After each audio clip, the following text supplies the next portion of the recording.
आज वारीत चालताना एक प्रश्न पडला. माऊलींसारखा ज्ञानी कधी रडले असेल का?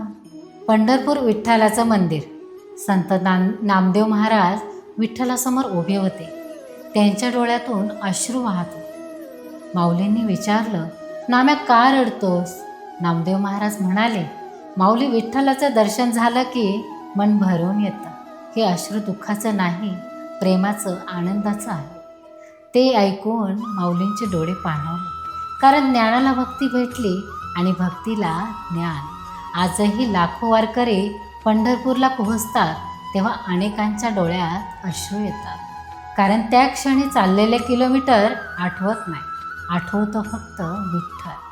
वारीचा शेवट दर्शनाने होत नाही, तो अश्रूंमधून सुरू होणाऱ्या नव्या जीवनाचा होतो. वारकरी पंढरपूरला जातो विठ्ठल पाहायला, पण परत येतो तेव्हा त्याच्या डोळ्यात विठ्ठल आणि मनात माऊली घेऊन येतात.